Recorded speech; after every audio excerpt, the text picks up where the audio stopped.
Amy Calandrino here, and you're probably wondering why in the world is she coming to me wearing workout clothes? Well, it's because I'm about to actually take a break to work out and prep supper and before I actually go back to work. So we all work well in different ways depending on what kind of industry you're in. And for me, I've actually found out that working a split schedule most of the days offers me the opportunity to fulfill the most amount of work and communicate with the most amount of people. So I find a lot of people need my time first thing in the morning, and so I actually do most of my showings around 8:30, 9, and sometimes even clients want to do it even earlier than that. I've had clients request to go see a property at 7:30 in the morning to get it knocked out before they're doing their business. And I will generally not do lunches. I only will do a lunch with someone like 1 or 2 days a week. Otherwise, I eat at my desk. And then I generally take a break around 3:30 until about 5 o'clock. And then I'll do a little bit more work. Oh, and I'm actually in the office generally every single morning until about 12, 1, 2 o'clock, just depending on when it makes most sense to make the transition depending on my schedules. And so I actually learned a lot about this model from I Know How She Does It All.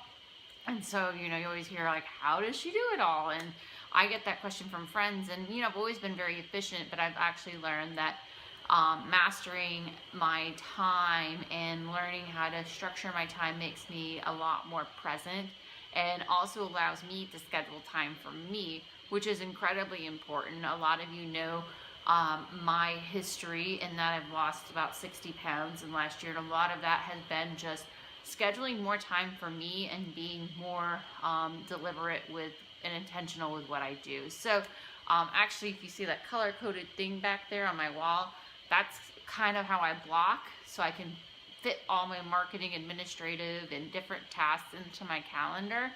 And I just want to stay true and keep faith, family, fitness top of mind. And then I feel like I'm actually a better advisor and person to help out my clients with their deals. So if I was to offer any piece of advice, is listen to your body and pay attention to when your clients need you.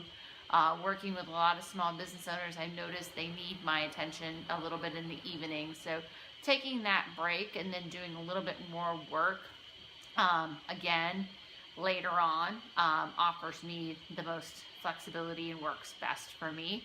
And then sometimes I've actually been tired and I need to take a quick siesta in the middle of the day, and that's perfectly fine. It doesn't mean I'm lazy. It's just like how my body works, especially since some days if I'm ready to get up, I start working sometimes as early as 5 o'clock in the morning. So that's what works for me. Everybody's a little different, but just thought I would offer you a different vantage point.